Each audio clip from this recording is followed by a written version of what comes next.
All right. So here we have Mark Ruiz, my Hi, home hi. from what is it, 10 years, over 10 years, Yeah, many years, many years. It's so cool to be able to do this with you. it's And been it's a so cool to blessing, be man. able yeah, man. It's so cool to be able to talk about the things we're going to talk about with you because you do a lot of super interesting work and super meaningful work um, that I can't wait to get into with you. But the first thing, have you seen this documentary on Netflix, The Social Dilemma? Have you seen this? Well, firstly, thank you for holding me in such high regard and first inviting me over to do this thing. This is really fun. Um, Secondly, with the social dilemma, I caught the first kind of half of it last night. Obviously, I had to cut it off because I had work in the morning, but it was enough to get me shook. It was enough to get me thinking. Um, I had already had kind of like taken off a lot of my social media on my phone, but this really kind of puts a different twist on it of just like maybe it's safer um, if I stay off of social media. Oh Um, yeah, and like what we're talking about just now, yeah, what really caught me was the prediction part, right? Like I knew that they were collecting data. I think everyone knows that now. I think it's been made super clear, that what you're giving them is something to sell, right? And what they sell is the data, of course. I mean, I think everyone knows that.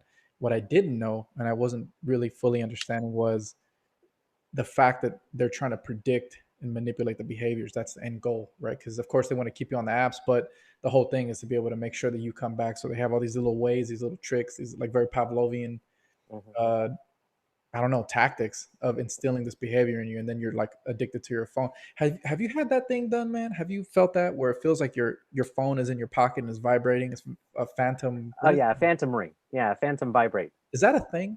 Is that a thing? Do Um, therapists and that psychologists talk about that? at least in my understanding. Now, I'll give whoever's listening here some background about me. Like, I'm a graduate student, uh, getting my doctorate in clinical psychology. I've also done mental health work around the Bay Area, but I will emphasize my role as a student. And so, whatever I say from my understanding is merely my understanding. I may have read up on some other stuff. Please do your own research. If you find some holes or some corrections, oh, make a podcast and then tell me. You know what I mean?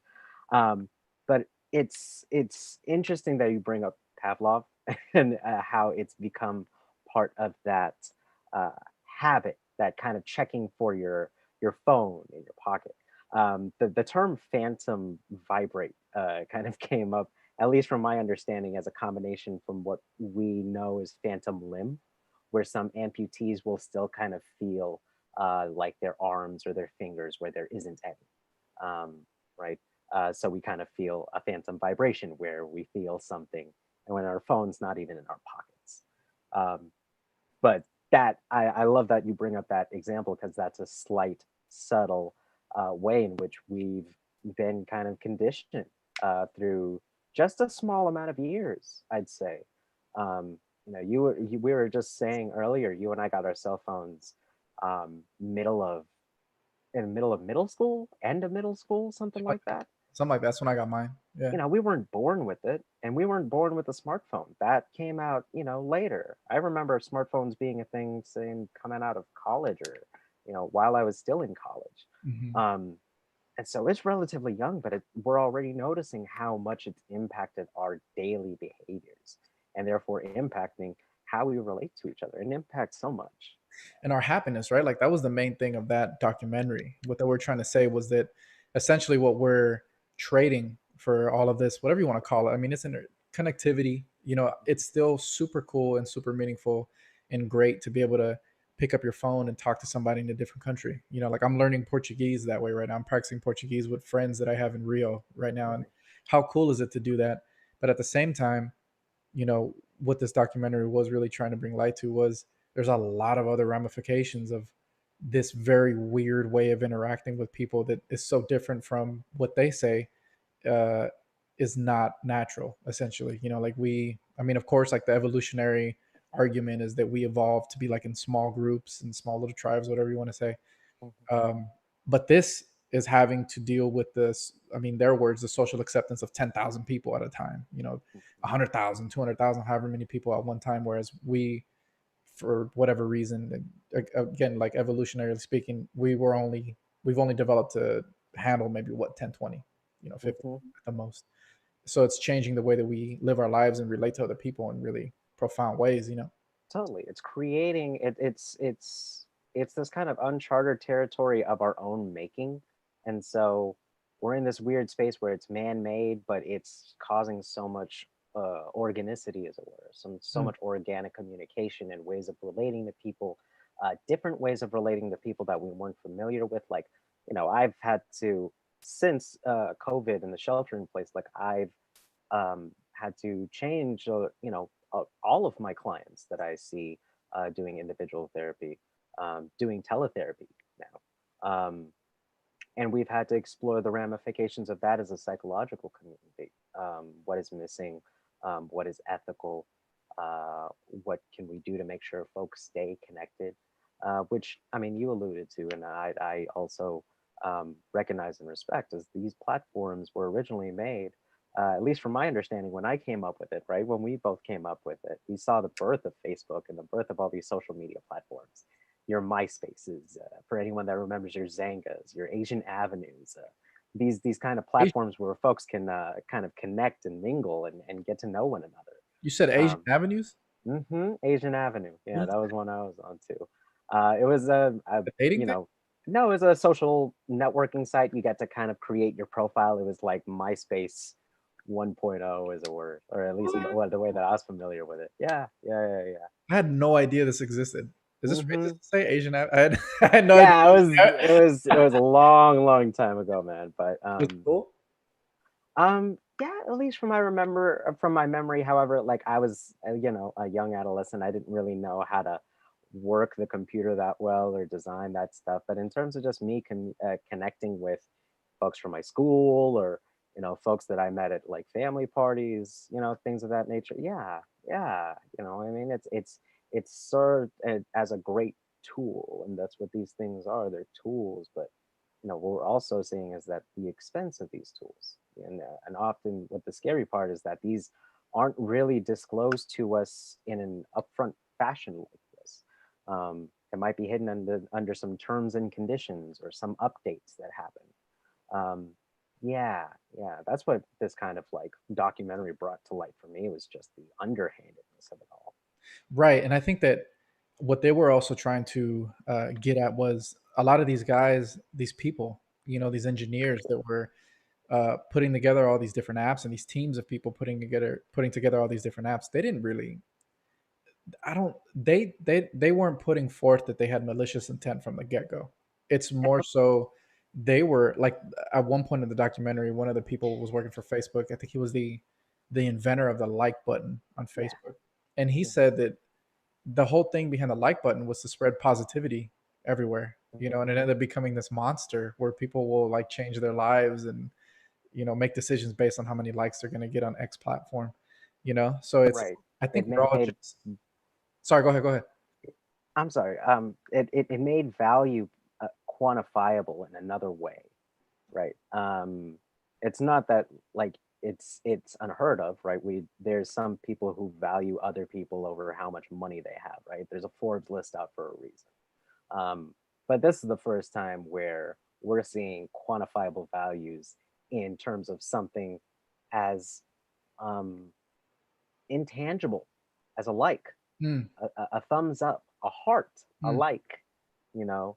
Um, and yet folks are totally tied up around, how can I get that number just a little bit higher? Mhm. How can I tweak it? How can I, um, folks folks are taking a very practical, scientific method way of looking at this. What shocked me, part of it, was when they started bringing in the psychology that was similar to what they do with casinos Mhm. and the slot machines with the whole refresh rate. Mhm. I was like, man, that blew my mind, because I've seen the studies on casinos and how they intentionally design it, every part of it, to keep you in, to keep you in there, and keep you spending money. And that's the malicious part, I would say. So it may not have started maliciously, but when they're implementing different techniques that have people straight refreshing and being on the app as much as possible, I think at that point there's no way to say that it isn't malicious. And that's, to, I guess, reiterate my shock. That's when I was like, wow, this is very, very bad. This is very, very, um, I guess, in a word, unregulated, right? Because there's a lot of stuff that they do. Even they were saying in the documentary that there's no laws for it. There's a lot of laws for like telecommunication, but there isn't a lot of laws for all of this stuff because I mean it's all uncharted. We're all guinea pigs, man. Like they don't know. We're all just Mhm. kind of seeing how it goes. And now I think at this point, what, close to, I don't know, let's call it 15, 20 years in, of being this interconnected, in 10 years even, maybe, let's say, of like smart apps and all this different stuff and the way that we understand it is having some super scary, very detrimental effects on society. And that's why I wanted to talk to you, man. So in terms of mental health and like how do you see all this different stuff, especially in the era of COVID? Everyone is just on their computers now, on their devices, whatever, on their phones. It can't be good.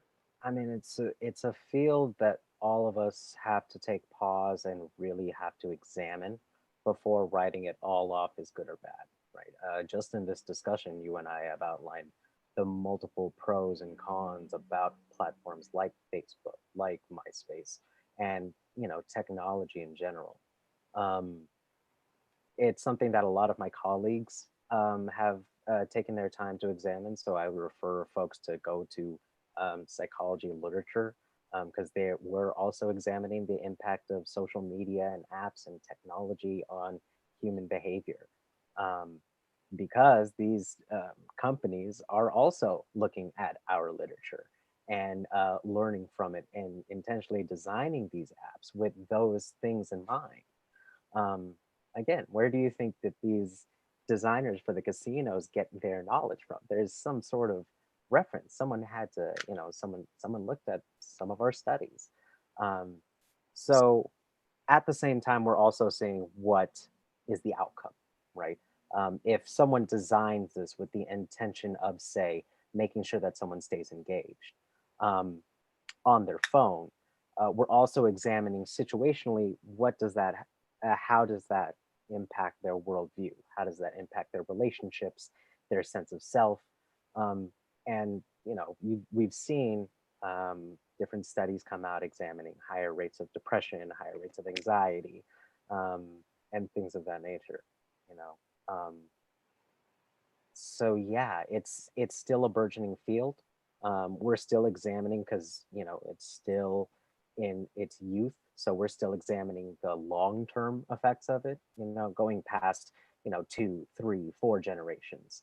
Um, we're still part of that generation that grew up without apps, and so there's still going to be studies that are being done and need to be done um, because we don't know how far this goes.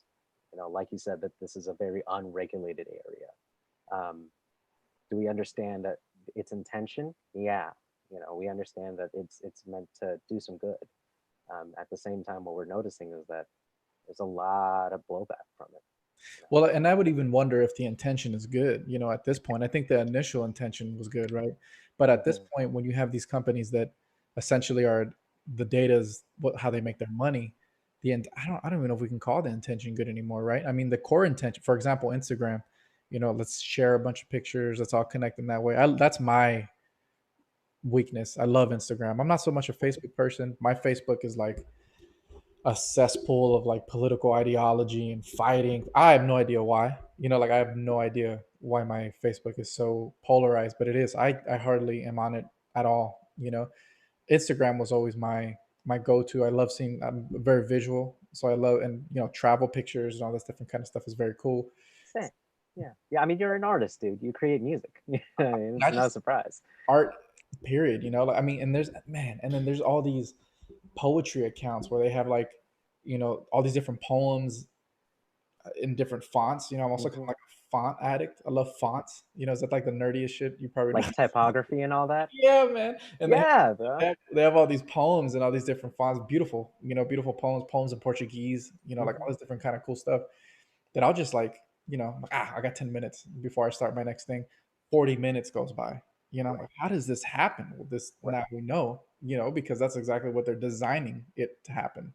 Hmm. That's how they want it to happen. It's And that algorithm, man. It's the casino experience kind of relegated to just your phone. that's a wild notion. And what one thing that I see perhaps on Facebook more than anything, it's um and maybe I mean of course on Instagram too, but as someone studying psychology, how do you see it when people there's like this weird phenomena of people posting stuff that you can tell is just for the likes, Mm. right? It's just likes. It's just Mhm. likes. But it's even for me, it crosses the line of like, okay, well, should you be sharing this?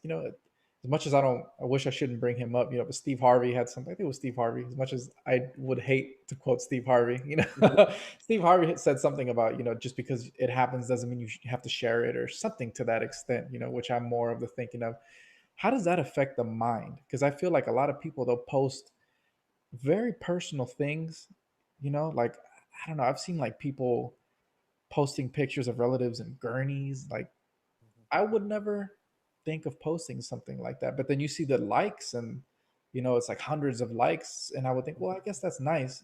I guess that's a form of support. But like how do you see that, man? Because I see that as like a weird issue, like boundary issue. I don't know. Maybe I'm just old fashioned. I don't know. Well, it's like I mean, what you're pointing out is that it's something to observe, right? Because we can't paint it all good or bad, nor would I want to start casting judgment or anything about how a person um, posts or what a person posts up on their social media page. Um, that's their right to do so by joining said group. um, what is interesting, though, is that folks are taking, like I said before, a practical look about the content that they post. Of course, what I was mentioning before about it becoming a math game, a game of numbers. How high can I get folks' engagement? Because that means I get that dopamine hit because that means people are looking at me. You know what I mean? It's getting that kind of attention. It's getting that kind of feedback.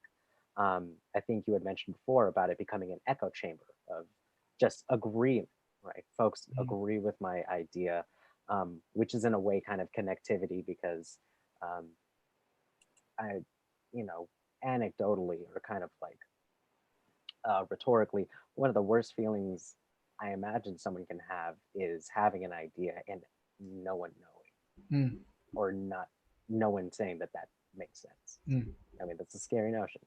mhm, Um, but at the same time, it's starting to hit on what it starts to become a game of attention, right? Like I think I had mentioned this to you before, where it becomes what can I do? What can I post? What can I say? What's the word? What's the image? What's the thumbnail that can get as many eyes on this particular thing that I want people to look at for as long as I can? Um, and what a lot of folks have found really early is that um, what spikes a lot of engagement is shock and anger. mm, Um, and I think that's what we're seeing is just this kind of algorithm because it'll always strike us. Folks will always react to something shocking, and folks will more times than not react to something that will anger them, right? mhm, Because those are the emotions that get evoked. mhm. Um, yeah, yeah, yeah, yeah. We're just kind of seeing that in full swing at this point, and you know, I would guess, what I mean, I wouldn't straight like no, but I mean that might be why you see so much on your timeline. Is that the algorithm makes it so, right? I don't know, man, but those echo chambers scare me. I'm not gonna lie to you. The echo Mhm. chamberness of not. I mean, I know it's a problem not only with my Facebook, right? I'm sure many people's Facebooks have these echo chambers, but I don't remember there being this much kind of divide. That this divide is ridiculous. And it really is people just like yelling at one another. Even on my Facebook, and it's not even it has become such a place of just shouting, and I think that's my biggest critique with Facebook. Even though like we've talked about before, the beauty of Facebook, right? And the beauty for me is I went to Argentina when I was 17. I was like kind of like an exchange student, and it was one of the most meaningful experiences of my life. And I found the family that I stayed with in Argentina on Facebook, and I could keep in contact with them. And that to me was so meaningful and it was so great. And at the same time, you have this just, two posts down, I'll have somebody yelling about how, you know, Trump is the Antichrist and Biden is mentally whatever and senile, what, and it's like all of this different stuff. And then watching that documentary, I started realizing, oh, well, you know what it is it's kind of like these algorithms curate different things for different people based on what it is you react to. And Mhm. that's how you have all this anger, because you become very grounded in this one little pocket of people who all think like you. So then what they said in that documentary that to me was so meaningful was, you start to not realize that other people can have different opinions. Right. And then even worse, then that becomes demonizing other people, or saying people are stupid or retarded or whatever, all these super hurtful ways of thinking about other people, that then separates you from them.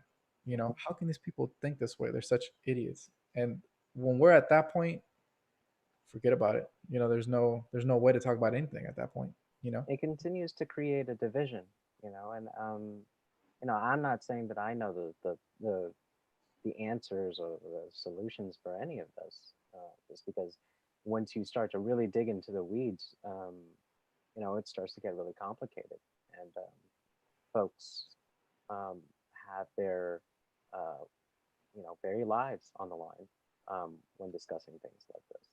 Um, and so, and kind of referencing back to what we were talking about before with kids and the world of school kind of following them home. We're also as adults experiencing this, like what we experience out in the world, all this shouting or what you see is also following us home hmm every time we look at this phone, which is now intended or intentionally designed for us to keep looking at it, to keep going back for that dopamine hit. Oh, let me see what's new. Let me see what's out there. You know, that's it's really kind of taking our desire to connect on a wild ride. right, right. And again, bringing it back to all this COVID stuff, like when we first started with all this, the lockdowns and everything here in California, we thought, I was just looking at something the other day, and it was like the 15 days to stop the spread or whatever. We thought it was going to last 2 months at the most. And then it became a month. And now we're like 6 months in. And the whole time I was watching that documentary, I kept thinking, man, this was made. I don't think this was made in the midst of all this, right? This was made before, of course. So how has all of this in this documentary been exacerbated by being locked down at home for 6 months? Of course we needed it. I think it was a good move. I mean, that's a whole different conversation, right? Whether or not the economy should fit, all of this different stuff. Mhm. But man, I can't imagine how. Like, I don't think I'm very connected to my phone. I think my screen time is something like, I don't know, 2 hours a day or so. I don't like. I keep the phone out of the bedroom. Like when I go to sleep, it's nowhere near. I keep it in the living room. It's nowhere near where I sleep. Um, all the electronics are out. There's nothing in the bedroom. It's a very just like sleep, dark place just to get some rest. But I can only imagine people who, are connected to their phones, I mean, 8, 9 hours of screen time a day. It can't be good. I'll admit you're a more disciplined man than I am, because there was a time when I was really connected to my phone. And it started taking an impact on my relationships. I was in a relationship at the time. It was taking a toll. My relationship with my family, how I related to them, what we would talk about. Um, yeah, yeah. I started to, just take into account like if it wasn't on social media, like I couldn't find stuff to talk about, which concerned me. I'm like, Hmm. really? Like my only talking points are the only things that I can bring up to talk about in my life is the stuff I see on my feed.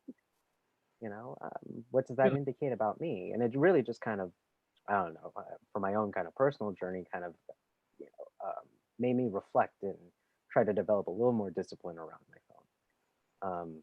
And seeing this documentary, thank you for your recommendation, D. That pretty much cemented it. I had already taken off my social media before, but now it's just like pretty much gonna stay off. I think that's the next step, man. That's the next step for sure. I think I'm gonna have to. Facebook is on the chopping block, man. Facebook is on the chopping block. I don't like. They're the one that makes me the most nervous. I'm not on LinkedIn or anything like that. You know, And Twitter, I'm like the only reason why I think I'm gonna stay on Twitter is because when anything happens, that's the first place I check, always Twitter, you know, because everyone starts texting, you know, like tweeting about everything and you can get like real time, I guess whatever, you know, whatever is happening, you can see on Twitter. But I'm never on Twitter. the Never. ho- the hard one for me is going to be YouTube. When they included YouTube, I'm just like, Oh oh man. man. Do you know how many rabbit holes I go down? It's almost like that one I'm a little ashamed of because I wasted hours on YouTube, man, just looking up all Um, there's stuff on everything. There's videos on everything, and there's well-made everything. videos on everything, and then there's terrible videos on everything, which makes it even funnier. You know, You it's know, and also I also bring this into account of just like um also bringing into account never folks didn't really have the kind of power to create their own content and create kind of their own brand and kind of launch themselves off um, like they can now mm, using stuff like Facebook Marketplace and just YouTube and developing your own channel. Like this is going up on YouTube it is. afterwards. It You is. know what I mean? Like, I'm talking all um, the shit right now, but it will be on YouTube. you know, I mean, just showing that we're taking all of this together, and I for one can't paint it all good or bad just because there's just been so much change in general that's happened because of this very young thing that's still in its youth. We're Mhm. still trying to figure out. So, as someone who studies mental health, what are some things? And I want to expand this just in general to the things people are going through right now with the pandemic, and we have the election coming up, and you know, regardless what side you're on or where in that spectrum you fall, this election has to be one of the most traumatic, you know, maybe not in history but in recent memory. You know, like there's so much animosity, uncertainty, misinformation, you know, that exponentially amplified by the pandemic and all the economic stuff, everything everyone's going through, and also just the lack of safety, right? I mean, going outside, you always have to have this worry in the back of your mind, damn, am I going to catch a potentially fatal illness, you know? Mhm. And of course, you can go on YouTube and you can find a ton of videos of people talking about, wow, well, you know, actually the virus only kills this many people. Actually, if you supplement vitamin D, you blah blah blah blah, Mhm. you still have to go outside with a mask. There's still 30-year-olds dying. You know, I Mhm. mean, it's scary, man. So as someone who studies mental health and you have all this experience working with youth in the Bay Area, man, how are you seeing all this, and how can we create better routines for ourselves? How can we create? I mean, for me, it's like routines of self care. You know that you and I, as we talked about before, we didn't grow up with that kind of mentality. You know, we grew Right. up with, you know, you work and you make money and you Mhm. work until you drop, and that's really what it is. There was no self care. You know, Yeah. like there was no check in how you're feeling. You know, Yeah. No.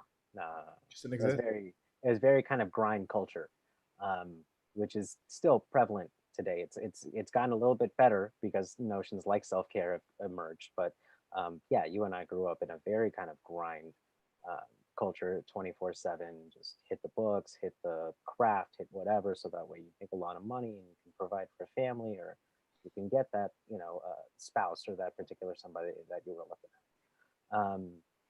Yeah. Um, That's gonna be another episode, the immigrant mentality, like we talked Totally, about before. totally. But I will say the disclaimer with COVID is that it's basically an international trauma that we're all experiencing. Mm. You know, I mean, it's not relegated to one state, not one country, not one continent. Like it's hit all of us as people on an international scale.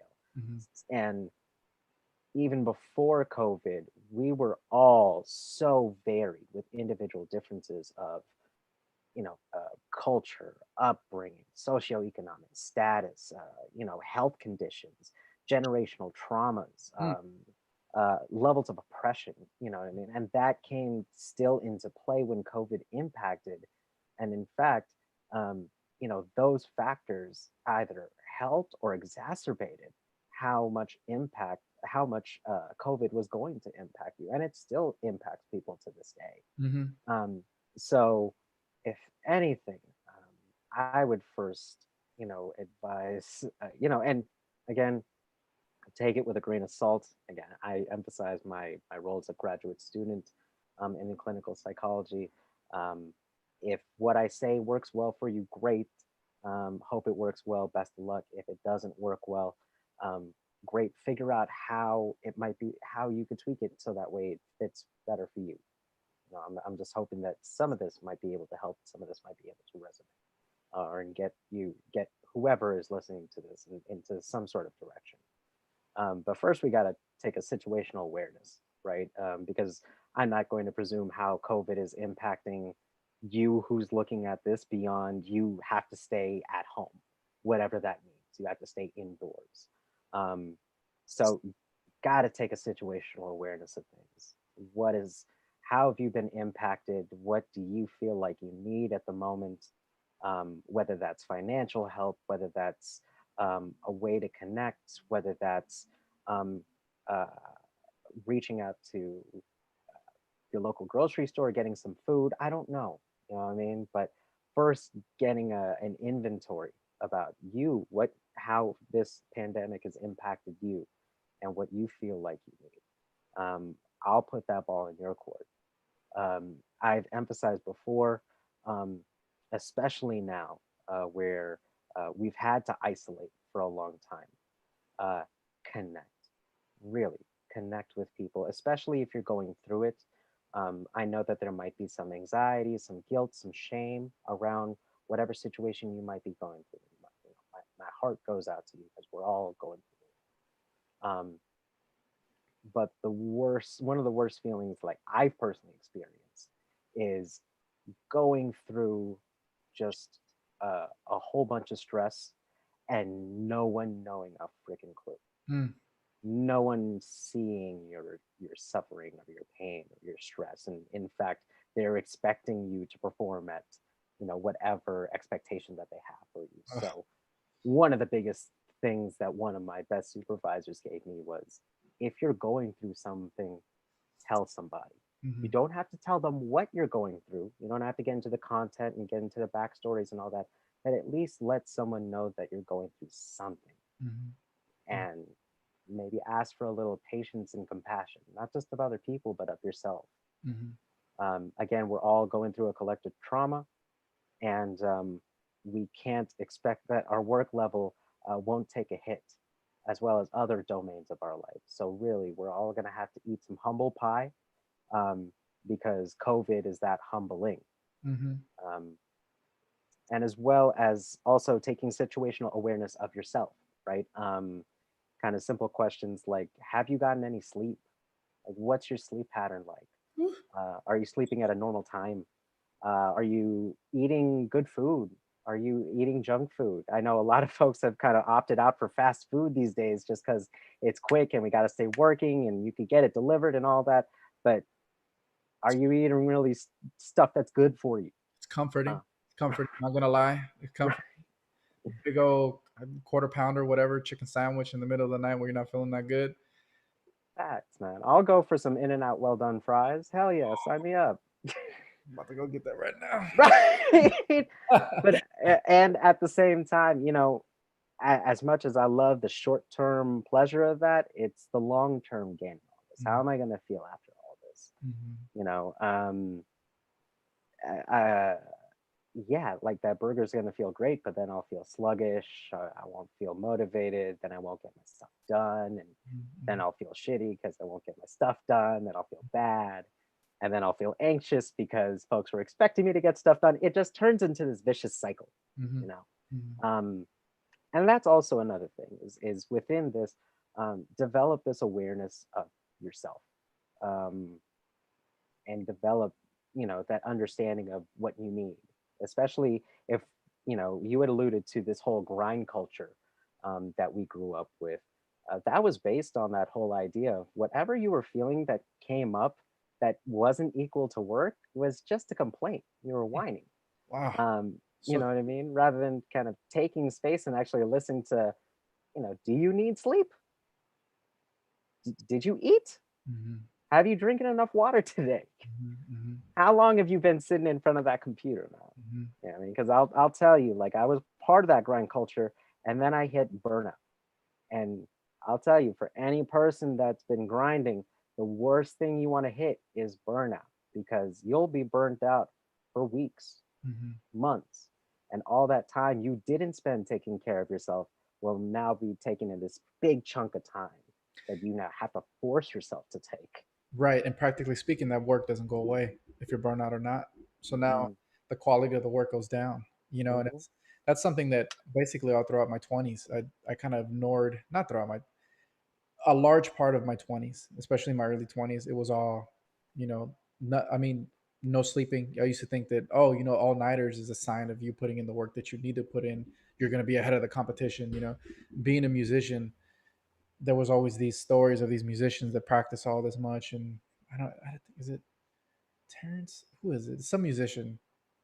Uh, Something to the extent of every minute that you're asleep, there's another musician that's getting that much time ahead of you, or something to that extent. Like mhm. every minute you're not working, someone else is going to have that much more ahead of you in terms of work. That's such.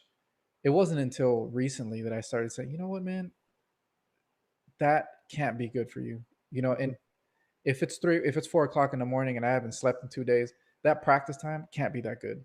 Like whatever comes out of that. Not to mention that you really learn in REM sleep, right? Like that's when all of that stuff that you're learning gets really solidified in your mind and in your body. If Mhm. you're not giving yourself that REM sleep, then screw learning. You're not gonna learn anything, right? Right. Not to Go And ahead. your body actually, when you get into that REM sleep, that's where your body goes through its most recovery. Hmm. Is during that REM sleep. It's that stage where everything goes offline and your body goes, "All right, guys, like all right, folks, let's do an overhaul. Let's fix up that bruise over here. You know what I mean, let's flush out all the toxins here while all this is like going down, so that way, the brain can just kind of focus on flushing everything out and taking care of yourself." And Um, psychologically speaking, how important is REM sleep for, I don't know, dealing with emotions, right? I mean, I know when I wasn't really focusing on my emotional self care, again in my early 20s, man, I don't know how people dealt with me. Like I was like a ball of, I don't even know what, and it felt like looking back, maybe I just wasn't sleeping enough and I wasn't taking care of myself enough. And you know what I mean?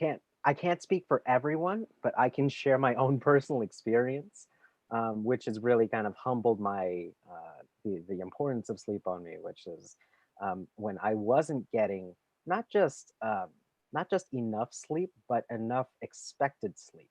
Mm, We often make this mistake where we get 8 hours, but it's like one night is from 12 to 8, and then the other night it's from 9 to 5, and then the next night it's like you sleep early and it's from like 7 until 3 o'clock, and then you're up. You know what I mean? It's like your body needs to be on a sort of routine. It needs to expect, it needs to know what to expect on the daily so that way it can handle all the unique stuff like a sickness mm, or this new food or something or another. It can take it like seriously.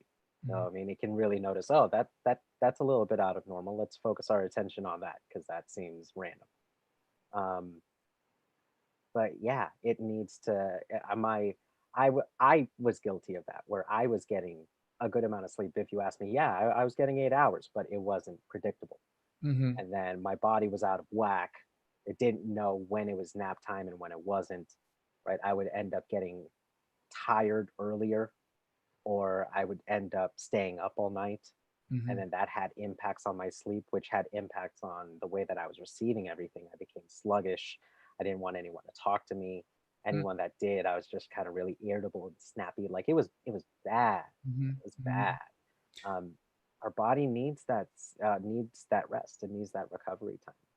And again, man, I feel like these kind of conversations, and maybe it was just my own upbringing, I shouldn't, and I'm not trying to generalize, but I really feel like when I was younger, when I was around 10, 11, 12 to 16, 17, these things just didn't, they weren't discussed. It was like, oh yeah, you need sleep. It's good if you get sleep, get sleep. But, diet, I feel like in the last, I don't even know, 6, 7 years, that's when this whole craze of like it seems like everyone is aware how important diet is now, how important, supplementing, sleep, like all this different stuff. It feels like there's been this huge kind of like mass awareness. I mean, maybe it's here just, in California and I mean, I've only lived in like the whatever LA, San Diego, the Bay, right? Big metropolitan centers. But Mhm. it feels like even more. There's a lot of people realizing, and now with the COVID stuff, I think maybe in the last 2 3 days, there was an article that came out finally talking about the importance of like vitamin D, vitamin K2, I believe it was too, how important it is, for people Mhm. to supplement. And a large proportion of the people who were placed on ventilators and who perhaps will be placed on ventilators have deficient levels of vitamin D, and it's a huge part of just being okay.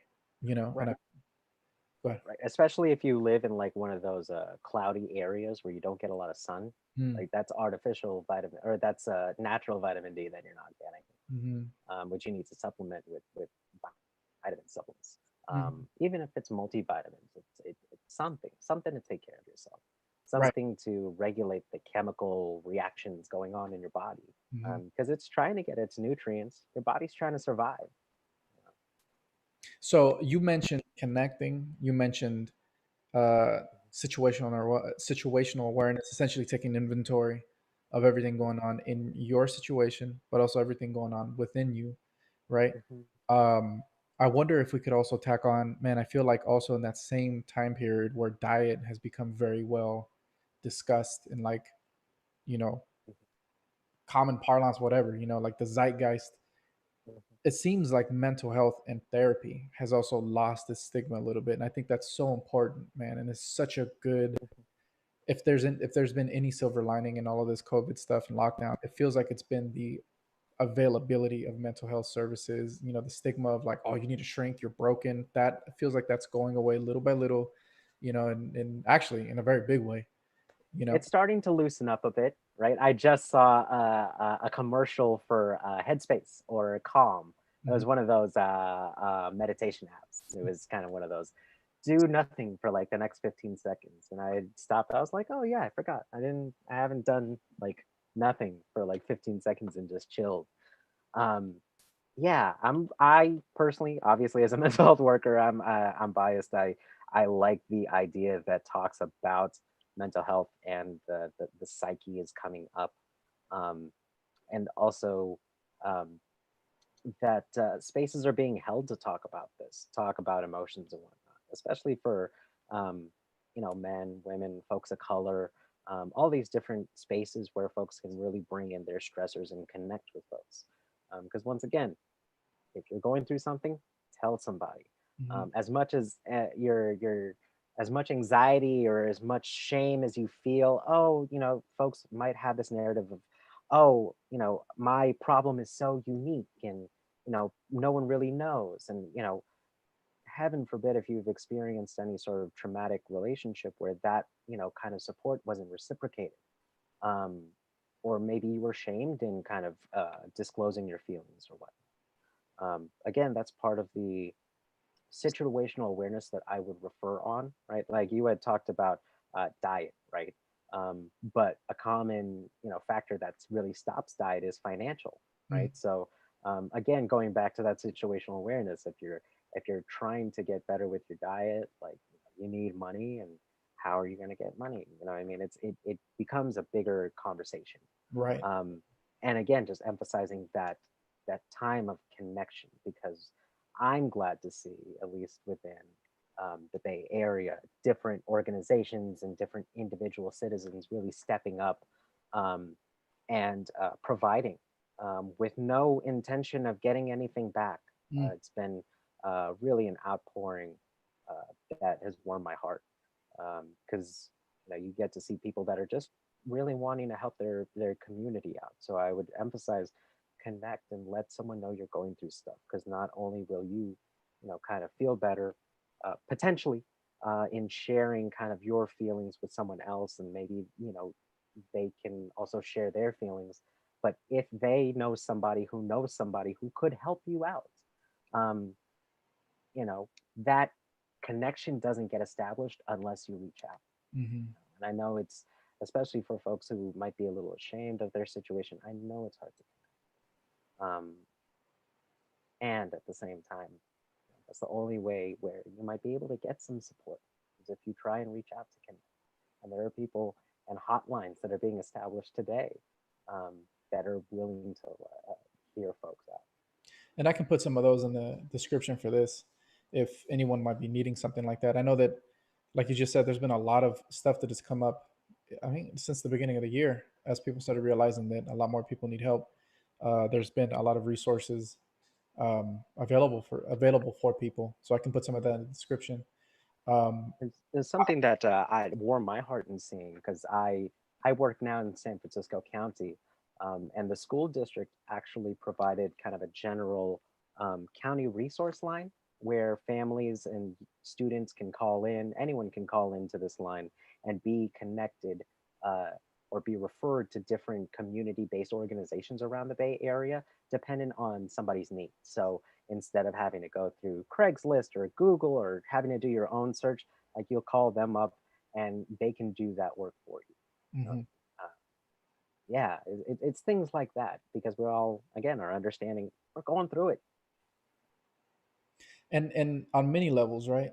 Yeah, on many levels. So like even if uh, you might not be worried about food, right? But you might have other stuff. I mean, at the very least, things have become very lonely, you know. And one of the things I'm writing about in my dissertation right now is the complete. So, for example, like artists, of course, all the gigs stopped.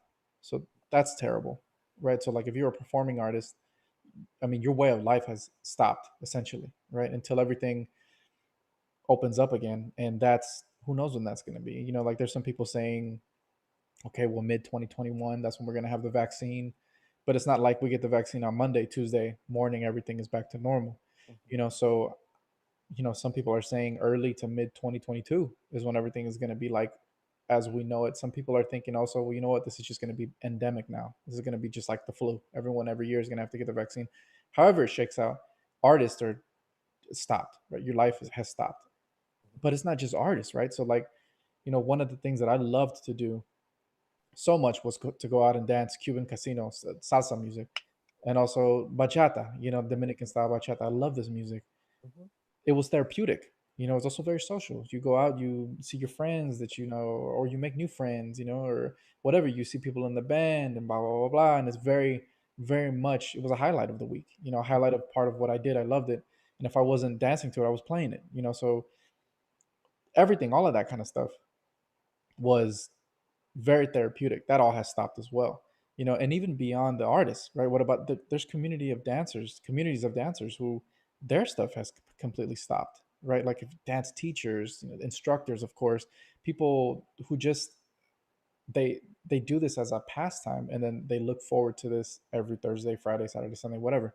All of that stuff has stopped, right? So, and this of course is just one tiny bit, one tiny corner of everything else that has been completely halted with the lockdowns, right? So my only point is, you know, it's everyone's affected in some kind of way, and I would even say if you've lost your way of having fun every week, that's a major blow as well. You know, like if you know if you don't have that outlet anymore, if you don't have that way of connecting with people, then that's very difficult too. You know, so I would, I mean, if I can, if I have anything to tack on to everything you said, I would also say, man, what has gotten me through a lot of this is just being able to pick up the phone and talk to somebody I know, I trust, you know, and who cares about me, good friends, you know, people Right. like you that I can just call and just, hey man, what's going on? Nothing, absolutely nothing is going on. How are you doing? I just need to talk to somebody, you know, Yeah. something like that. You know, it's so meaningful, so powerful.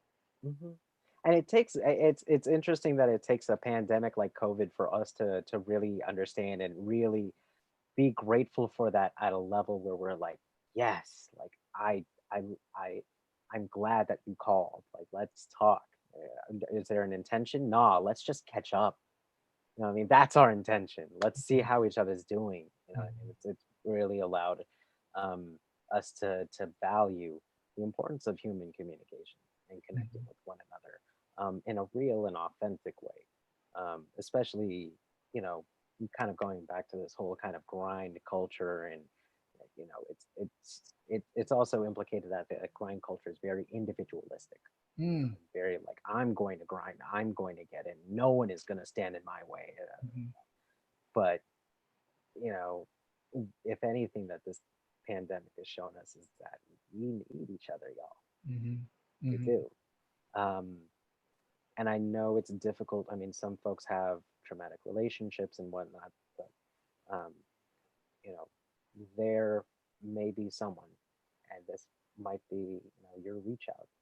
um, who'd be willing to hear you out, whether that's someone in your close kin, whether that's one of your friends, whether that's a mentor, whether that's a crisis text hotline Hmm. that you picked up from a card. Um, there's someone that's always willing to hear you out. It reminds me of this one quote I saw when I still had a Facebook, which is if you're feeling suicidal, um, please just call me and tell me. I'd rather want to hear your story than hear your funeral. Oh, I think I've seen something like that. Yeah, Yeah, I've seen something something akin like that. to that nature. And I was like, yeah, yeah, yeah. I'd rather hear a story too than be, present at a funeral. Hmm. So inventory of your situation, inventory of yourself. Mhm. Reach out. What else? What else would you say?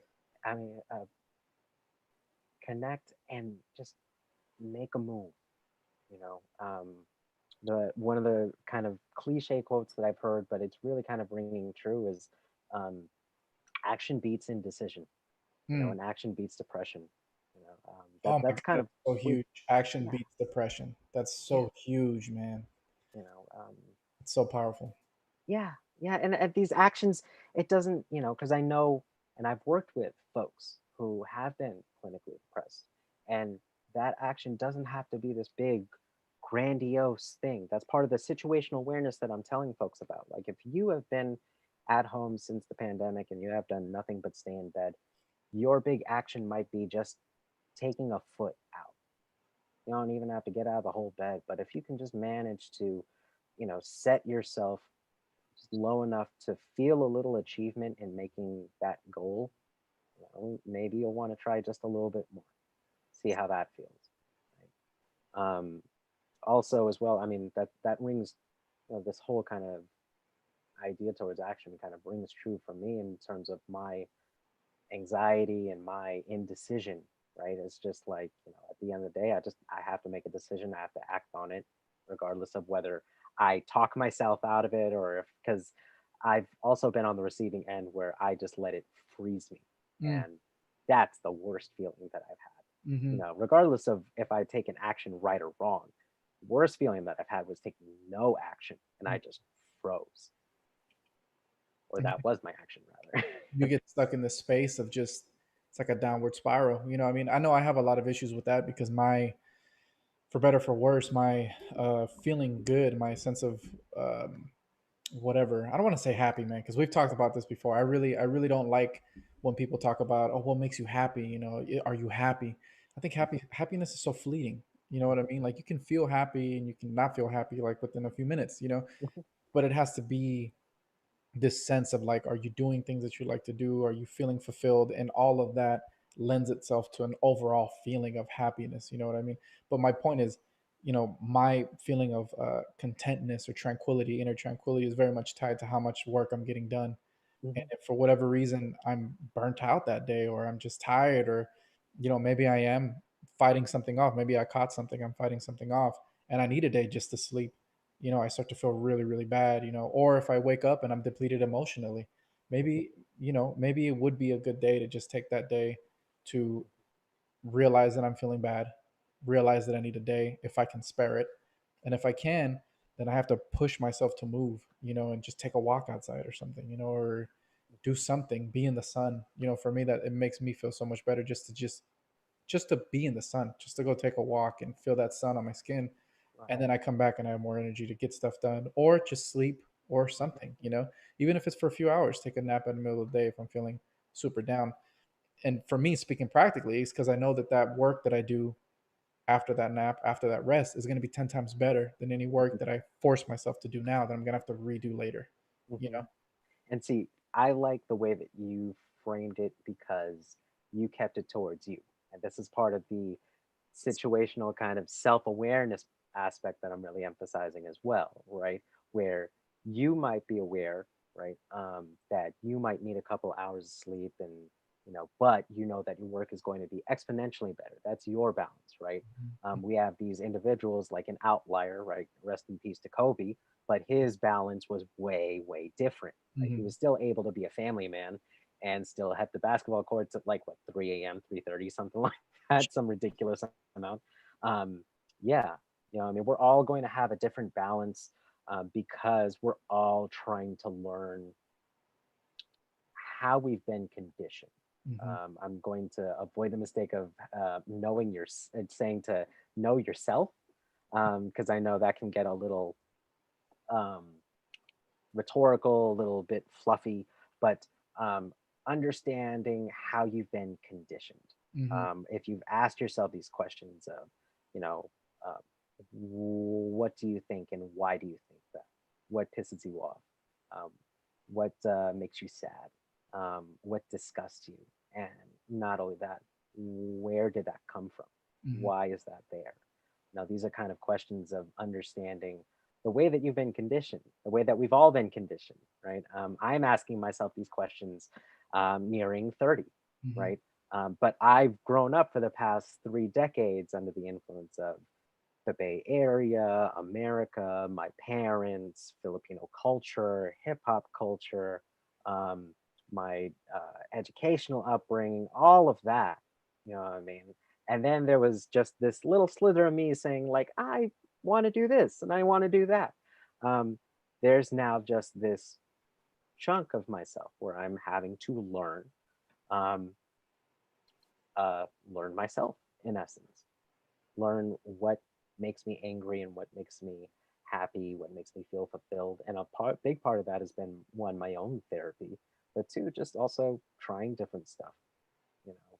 Mhm. And it doesn't mean like, oh, trying a different activity or taking up archery, but having that hard conversation with that one sibling or that one friend, or asking that one thing from that one person that makes you feel really vulnerable, or having to say no when you're deathly afraid, Mm. right? These are things where you really start to learn yourself. Or if you go for that one more set at the gym, right? Something very practical and concrete, Mhm. right?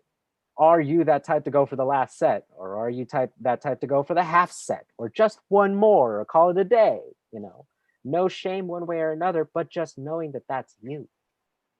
And I would wonder too, I don't know, man, at least in my own life, I would say a lot of, and what was very therapeutic was learning how to break out of things that I thought defined me, right? So a lot of these, so I've always been, I mean, I'm not gonna say like I'm the guy at the gym doing an extra set or whatever, but I would always be the guy that wants to do a little bit more. Mhm. It's like, oh, okay, well, no, I can put in another hour. Like when I was practicing, when I was younger, I was practicing like 8 hours a day, and that's all it was. It was like, oh no, I can do 30 more minutes. I can do an hour more. Um, and It's as I some of my earliest memories of you, Doc. Every time I visited your place, I'd check in. It's like, hey, where's David? Oh, you know where he is. He's practicing in the back. Yeah, and it was this deafening, this deafening sound. I don't know how we didn't have the cops over the house.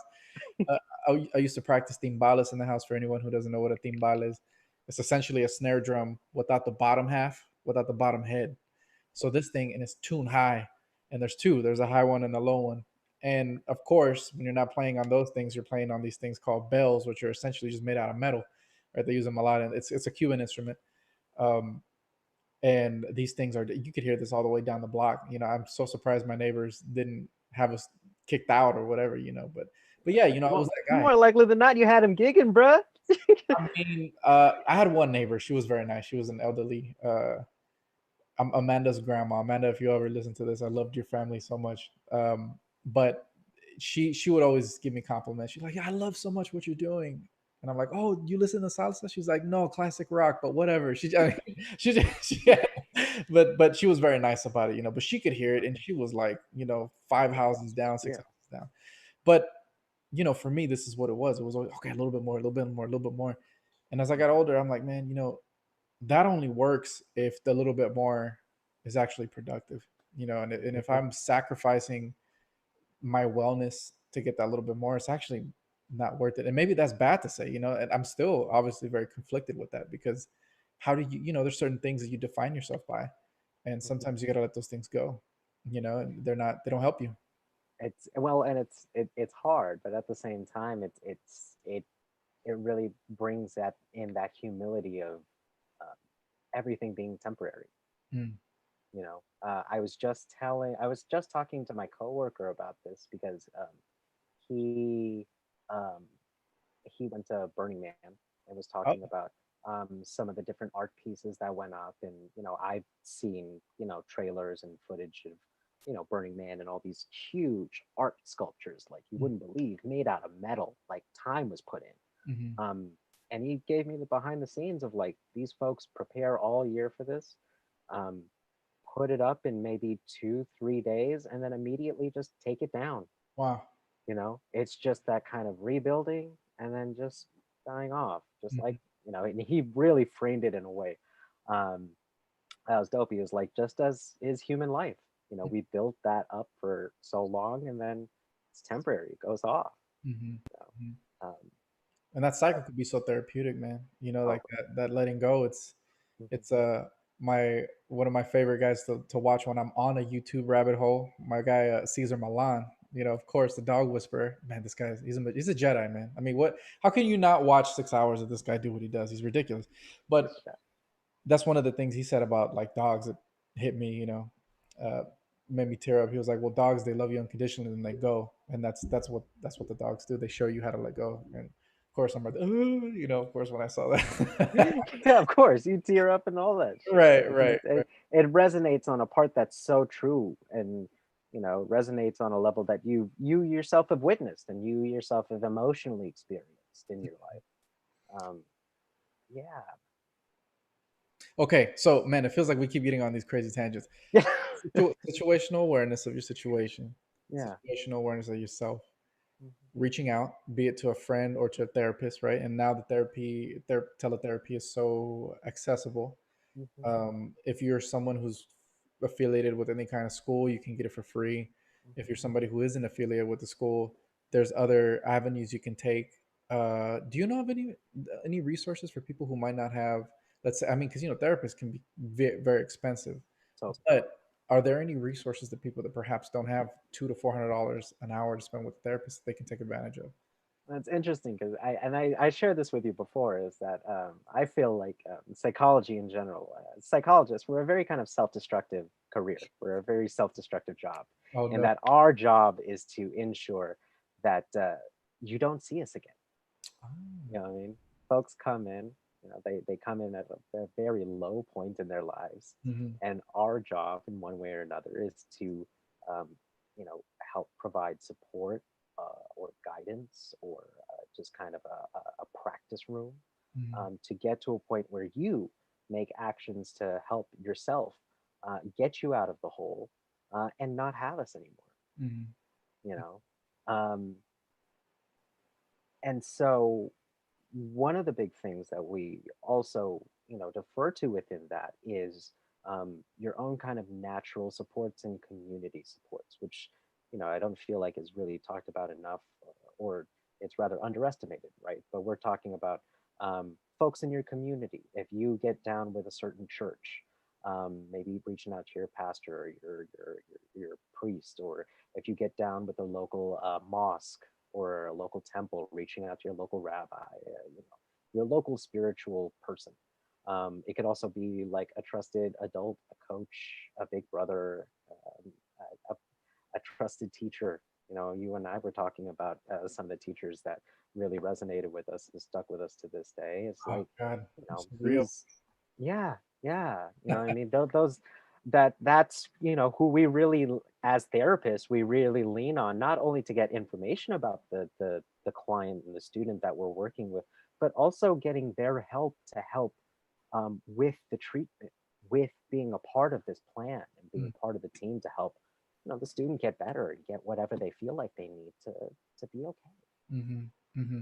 So again, it's just reaching out, and not feeling like you're a burden to do so, especially now. Like don't be afraid to pick up that phone, call somebody that you just want to talk to. And if you are going through something, I can say for anyone who's perhaps college age or around, if the school, the quarter is about to start. If you're in the semester system, you've been in class since the 28th of August, something like that, at least in California. Yeah, early.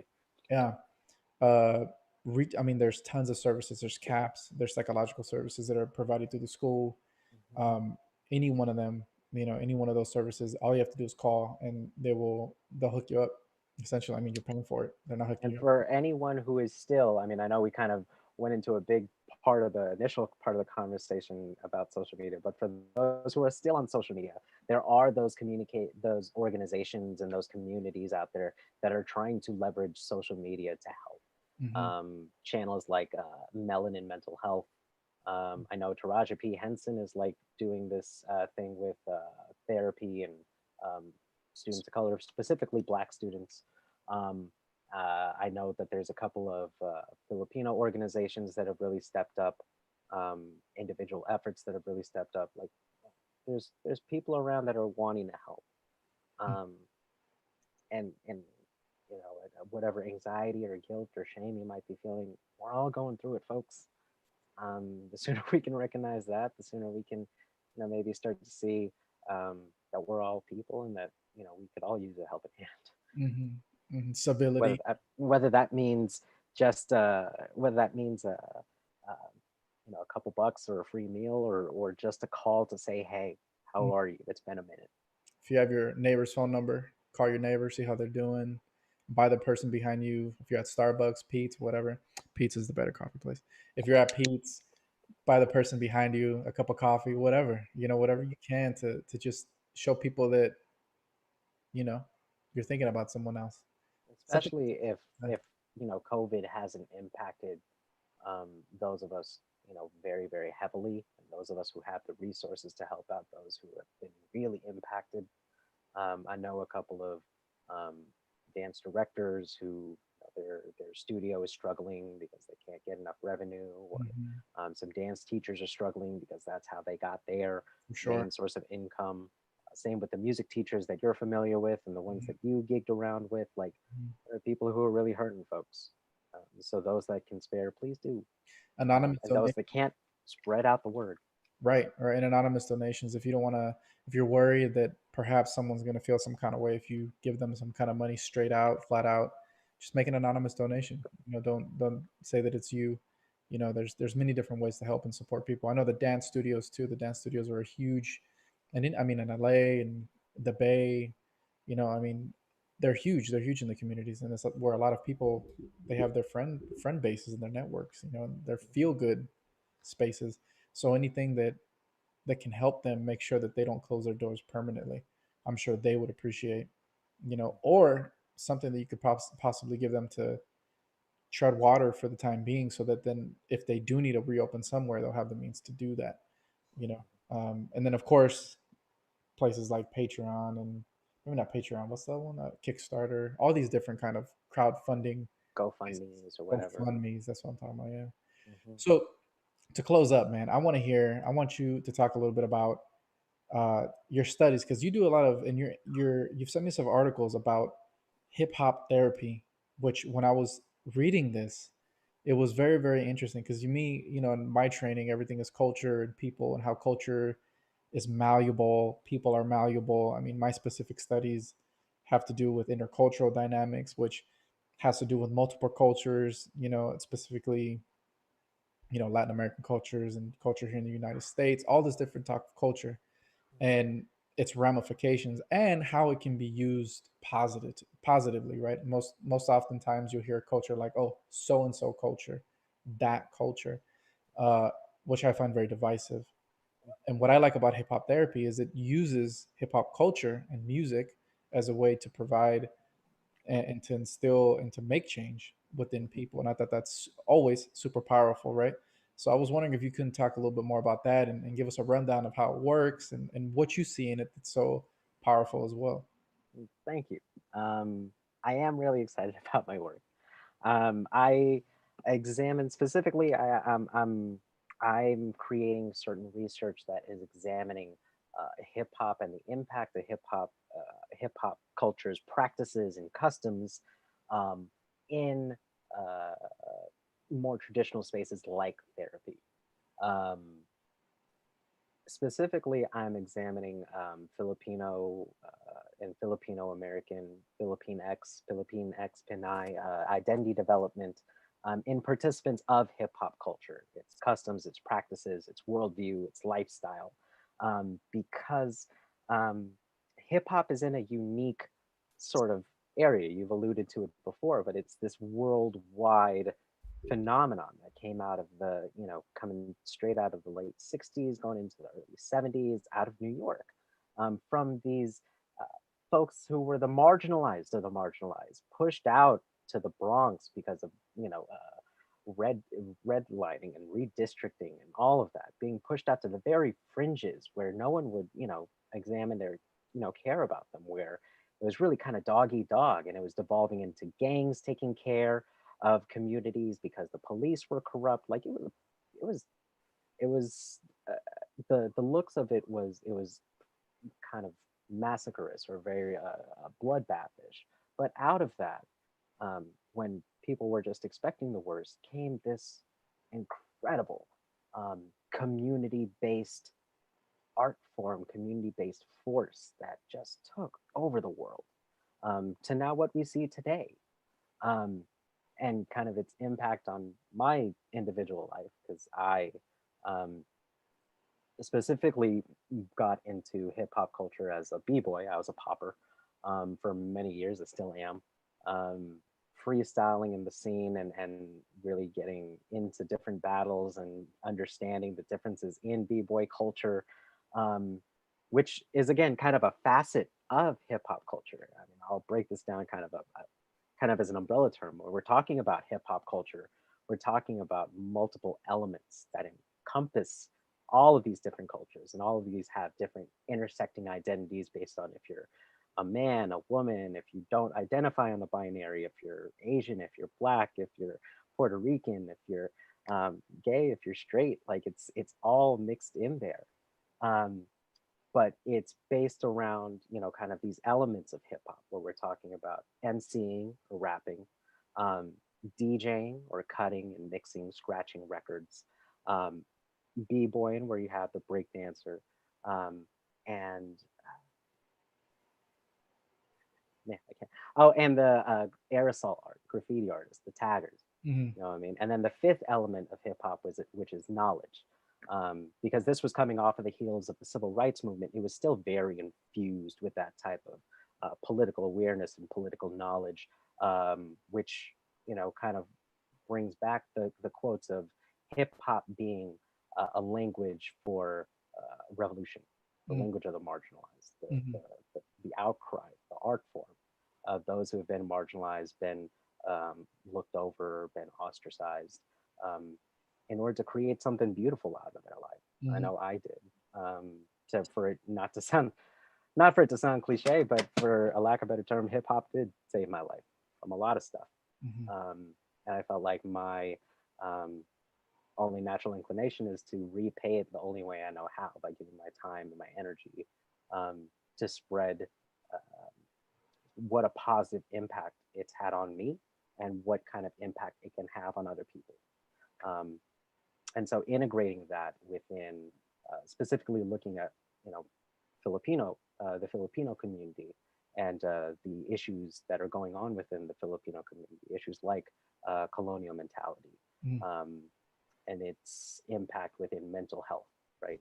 Higher rates of depression, higher rates of anxiety, um, this kind of internalized self hatred of Mm. oneself, of being Filipino or being considered too Filipino.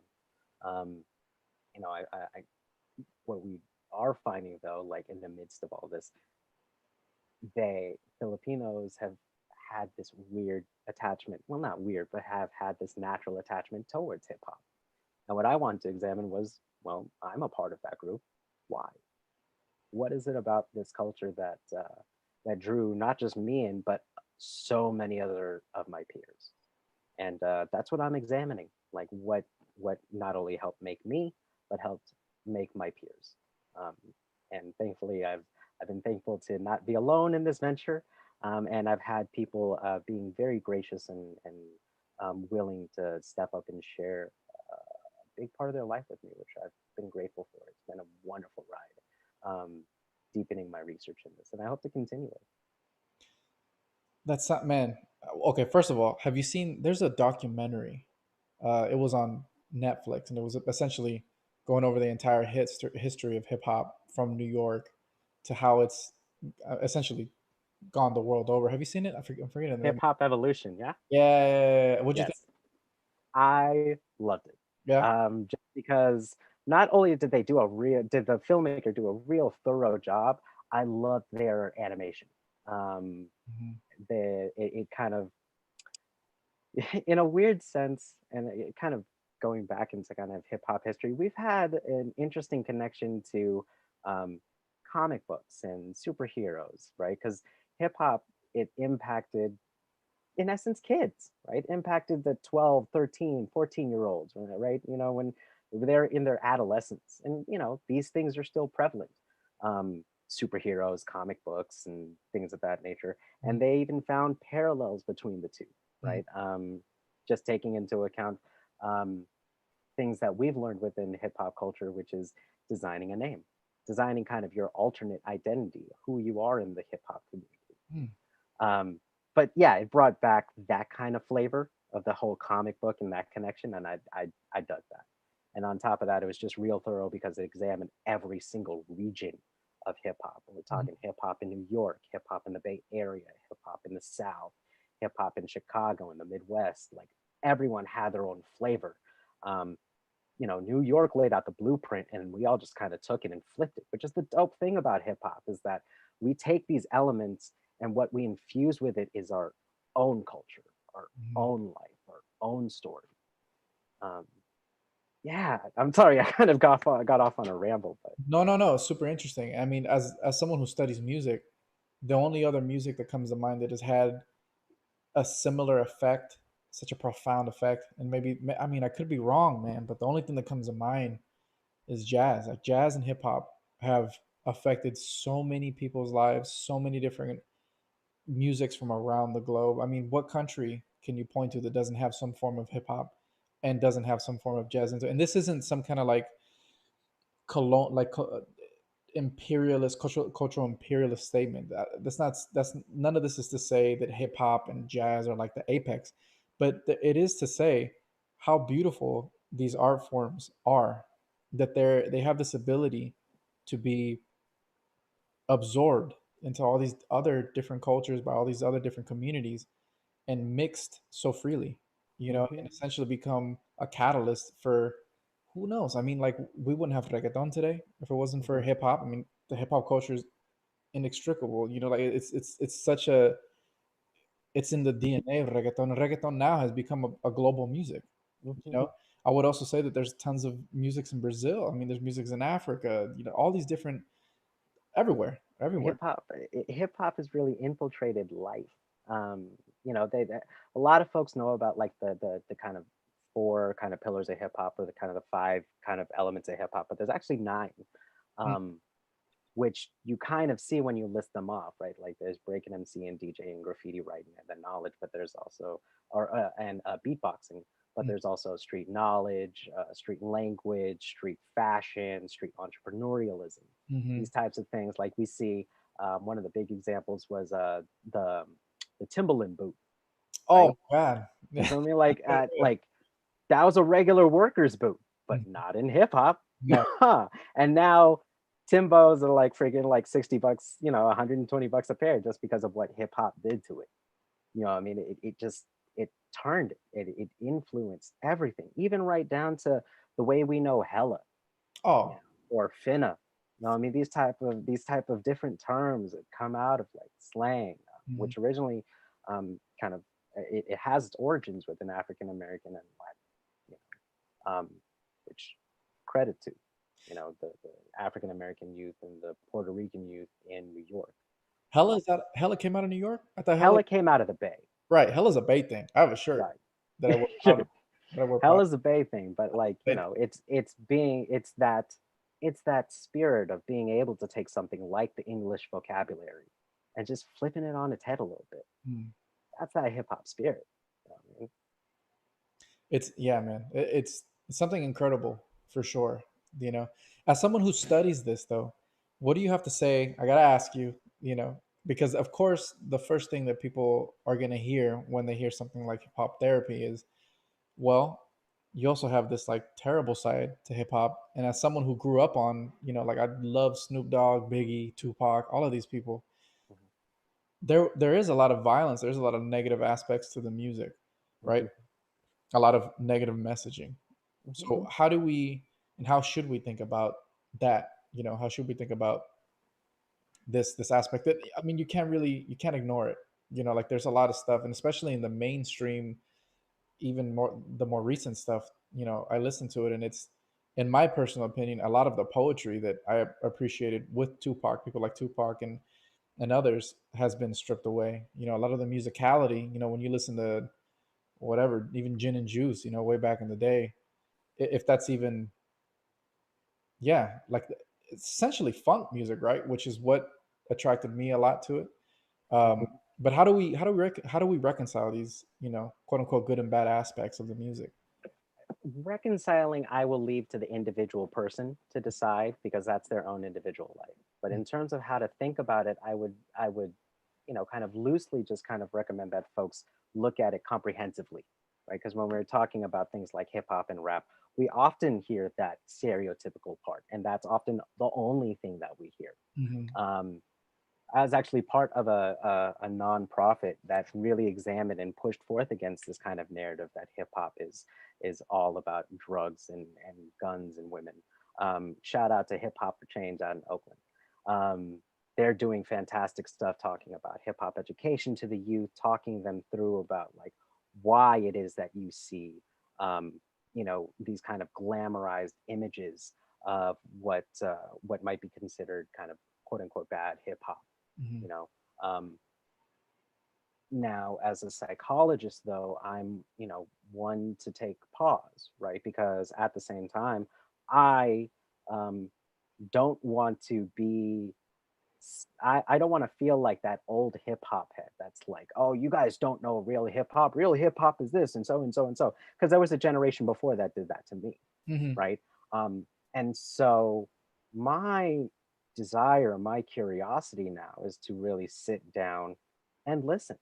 If it's not their lyrics, maybe it's something listening to what they have to say, or what their moves are, mhm, why they do what they do. See, this is part of the analyst part of me that goes into okay, like it's not exactly what we see, but and at the same time is the comprehensive view, it's getting so many other people drawn in, mhm, mhm, right?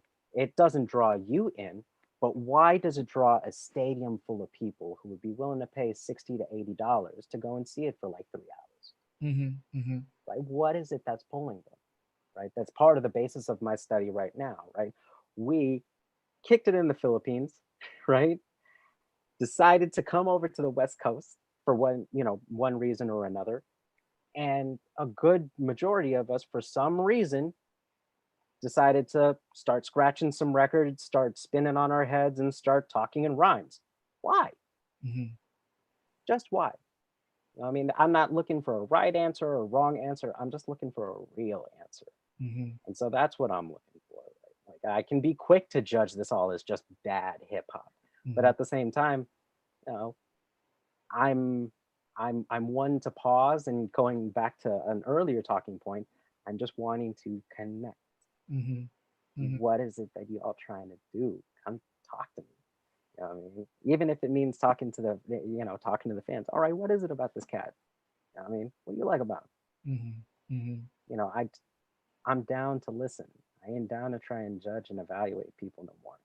mhm, Let me hear what you have to say. mhm. It's super interesting, and I think that it's always difficult, because I mean the same is true for anything. It's not like you can't find salsa music with terrible lyrics. I mean, norteño music has some horrific lyrics, if you ask me. You know what I mean? But at the same time, it's it goes right back to what you're saying, and what I found so interesting about, you sent me a study by Tyler, or I always get his name wrong, Dr. Edgar Tyson. Edgar Tyson, yeah. It was a 2002 article, and he was Hmm. talking about, and he was really emphasizing the fact that he's using the cultural aspect of the music as the entry point for the therapeutic technique, right? And I Yeah. thought that's super powerful, man. I mean, think what you will of the music, but using the culture as the vehicle, as the entry point, as the door for allowing these very useful and powerful techniques of therapy to be implemented. I think if I remember correctly, he was talking about, and he was using poetry, right? Like guided poetry techniques to Yes. express feelings and traumas, I think is what it was, if I remember Mhm. correctly. It's a Uh, mixture of music therapy, bibliotherapy, because you read some of the lyrics and depending on the interventionist, depending on the clinician, you might talk about the lyrics, mhm, see how it relates to the client.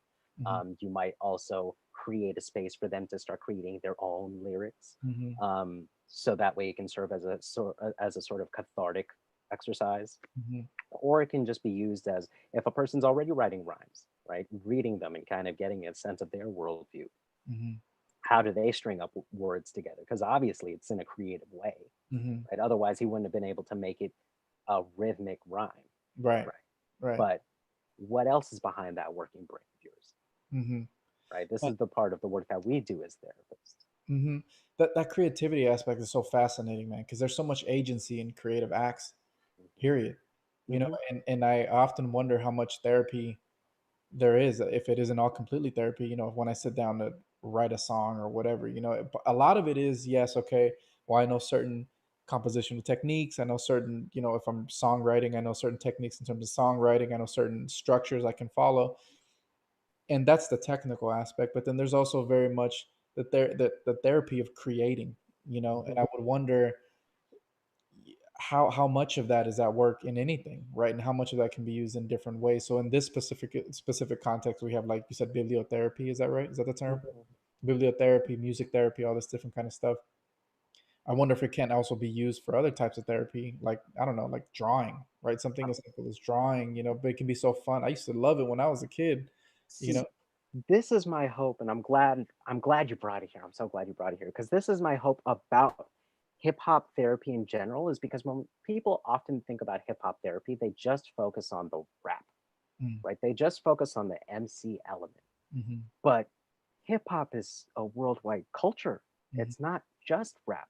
It's b-boying, it's aerosol art, it's DJing, it's mhm, it's street fashion, all of which has, in one way or another, at least for fashion that I'm aware of, and b-boying and aerosol art and fashion, um, they have their own psychological literature and articles showing therapeutic benefit for certain people who wanted to run like pilot programs mhm, based off of hip hop practices. mhm, I mean, I remember one study comes to mind where um, a client did a therapeutic art expressive activity designing a jean jacket, like one of those gang jean jackets, because she saw that within hip hop culture and wanted to kind of like make her own, mhm, But in there, she got to um, develop kind of her own personality and her own persona and her own sense of authenticity,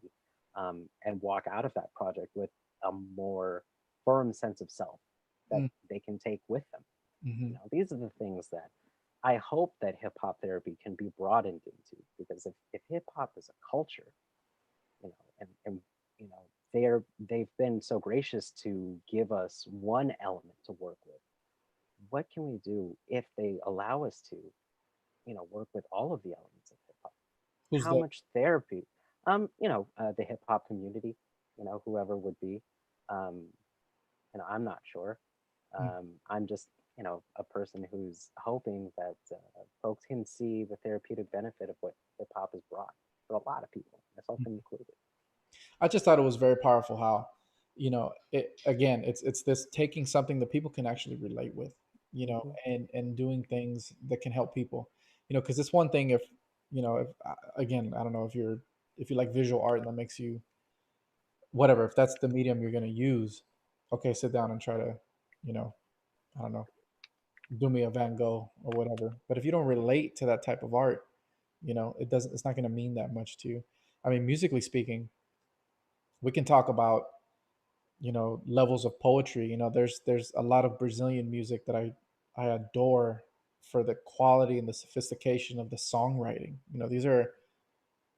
This poetry is off the charts. It's some of the most beautiful writing that I've ever seen in my life. Harmonically, it's some of the most gorgeous harmony that I've ever heard in my life. Hmm. But if it doesn't mean anything to you, then it's never going to get in there. Right. It's never going to affect you. So at one point or another, you really have to say, well, what's actually going to help these people? And that's where those hierarchies have to come down, and it has to be like, okay, well what's going to help these people? What do these people relate with? And that's going to be our entry point. And I think, to not use hip hop in 2020 is to be completely blind and insensitive to the fact that it's in every aspect of American culture and many other cultures across the globe. It's just part of, our parlance. When people talk, there's so much of that, in who we are now. That I'm happy to see that there are people that are taking advantage of it, and being sensitive to that fact, so that they can create those lasting connections. That's, of course, I'm not in that field, but as a musician, I was like, this is really, really cool. This is, Yeah, I'm man. happy. It's it's a fantastic thing. Hip hop is maturing into um, something that everyone is taking a look at, and everyone is really understanding how much it can impact, how much it has impacted the world, and how much it can continue to impact our future generations. Really, I'm reminded of another organization around the Bay Area that does therapeutic beat making groups, Mm, right? Today's Future Sound. Shout out to Dr. Ellie again. But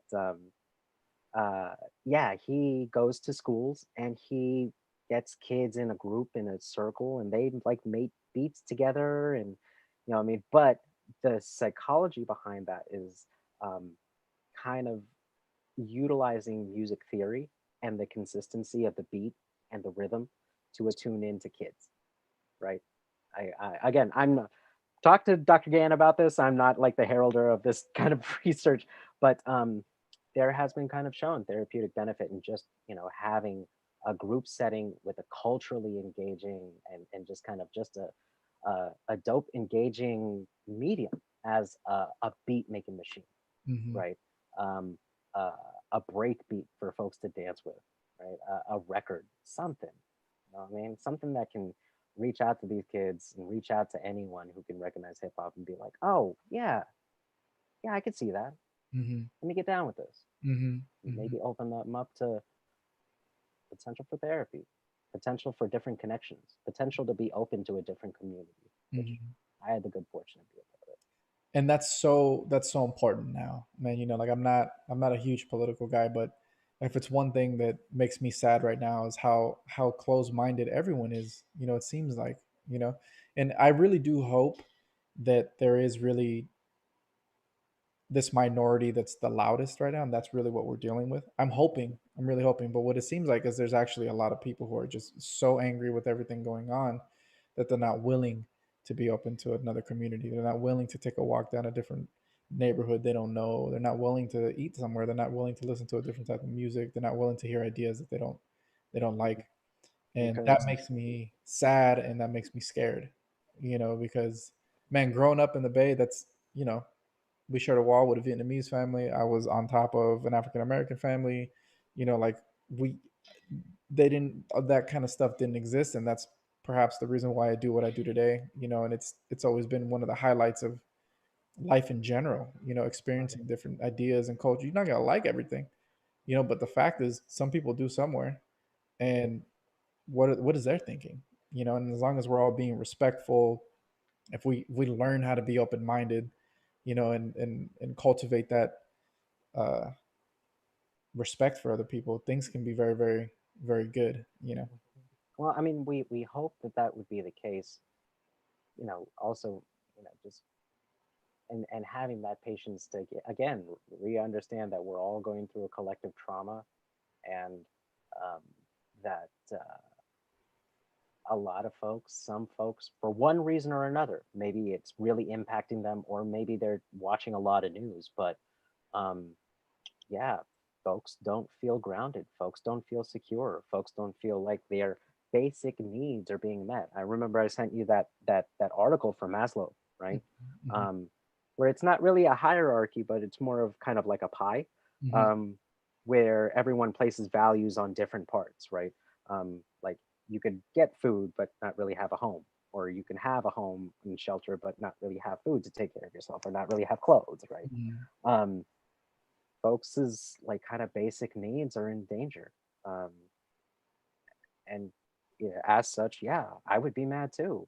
Hmm. And like this collective pandemic is hitting and my, landlord still isn't, wanting to be patient with me on rent, yeah, I'd be a little mad, bro. Yeah, yeah. um but at the same time, it's part of that asking for patience from everyone, because I'm sure the landlord, for one reason or another, is getting pressure too. And we're all feeling pressure from everywhere. And I'm not saying I have all the solutions or I have all the problems, but or I have all the Ideas. answers, but I'd be willing to like hear somebody out if anyone has another idea, man. Hmm. Because I'm trying to help out as many people as I can, Hmm. Hmm.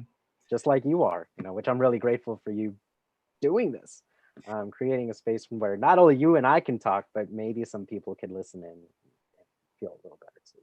Yeah, I mean, it's important. It's important, and hopefully, that's what comes out of this. It's all about just talking. People just have to talk. I want to talk. I want to meet people. You know, I think also just in terms of everything that's going on now. I mean, the election's coming up. It's right around the corner, and I've never. I mean, man, I've never been. My confidence in the political system in this country has always been low. But if the last 6 months have taught me anything, is that engagement is the way to go. And it's just vote, man. We got to vote. We got to be more involved in our communities. I mean, we all can be a little bit more involved. We can all in my own thing, in my own understanding of all this too. It doesn't need to be some huge act. You could just leave a note to your neighbor. I want to make sure you're okay. Like something. If you have their number, call them. Say hello when you're walking in the street. Whatever. We talk about something like this in Filipino literature as well. Filipino kind of psychology literature, this idea or this value of kapwa, um, where we're all considered one. Mm, Right? Like I am no different than you or anyone next to me.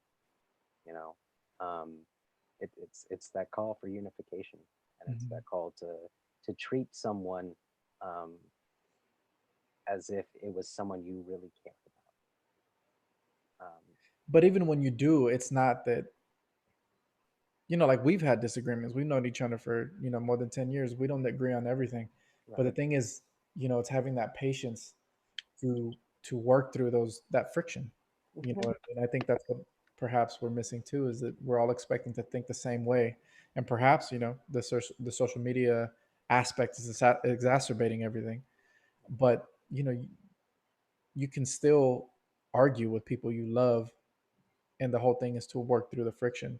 And we should be working the same way as a country. We all kind of just need to come together. We're not going to agree on everything, you know. Which is, and what you speak to is not an easy skill. I'm learning this now in my late 20s, and in therapy, Mhm, kind of figuring out how to have that kind of direct communication with people that I really care about, mhm, right? Because even though I'm a therapist too, like I need therapy, right? Like we all have our own therapists because we were all people before we were all therapists. So, mhm, um, yeah, yeah, it's part of that patience factor. And not only patience with other people, but patience with ourselves and understanding that we're all impacted, mhm. whether we want to admit it or not.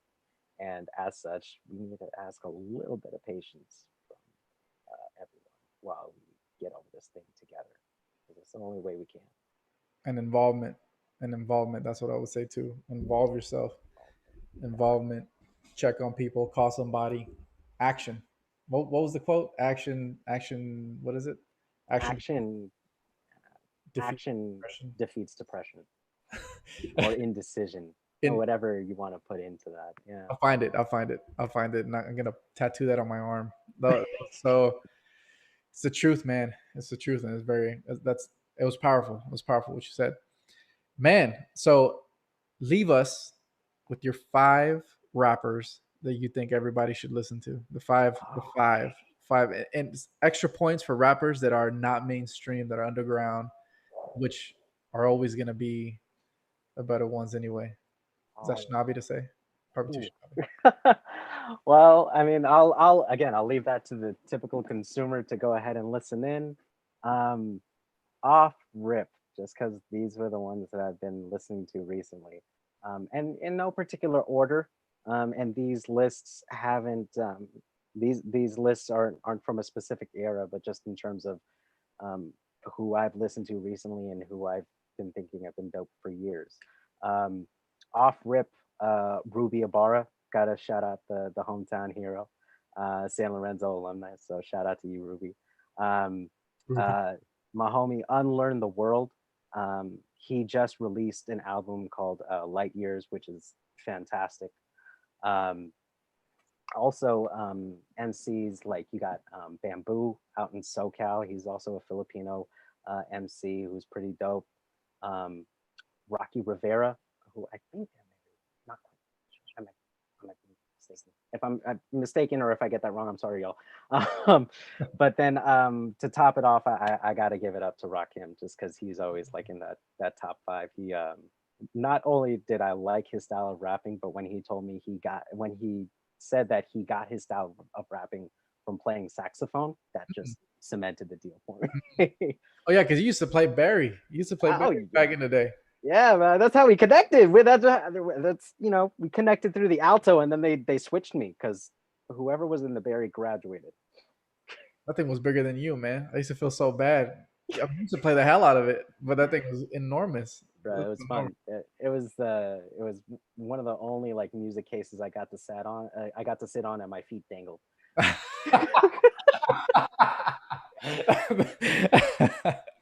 Oh man, damn! It's the truth though. The thing is enormous, man. Such Oh, good times. quick honorary mention up in that top five, just because I would be remiss if I didn't mention him, the person whose lectures started me on this path, KRS-One, Knowledge Reigns KRS Supreme over I've heard. everyone, Yeah, I've heard of that artist for sure. bar none. He's the one Mhm. who set me on this path. I'll always give a spot for him. Great, cool, man. Well, look, we're at where are we at? We're at again 2 hours. 2 hours talking in 2 hours. Thank you so much. This was great. This was fun. We have to come back and talk about the immigrant mentality. We have to come back and talk about you and I have talked about that so many times. Both of us being raised in households where immigrant mentality was a huge thing. Um, I want to come back and talk about that. I want to talk about more. I want you to give me a crash course on hip hop, man, because I feel like there's a huge gap. It gets to Tupac and Snoop, and then it just falls off for me. That everyone before him and around Ice Cube, all of them were Hmm. huge, man, in my life, and then after that, it falls off tapers. So I need a crash course on everything that's happened since then. Uh, I'll try my best. If need be, I might ask for some help, just because. Again, shout outs to Hip Hop for Change, but I'll leave it into the hands of some professionals if need be. Yep. Cool. Oh man, great. Well, thank you everyone for listening, and we're gonna have another one very soon.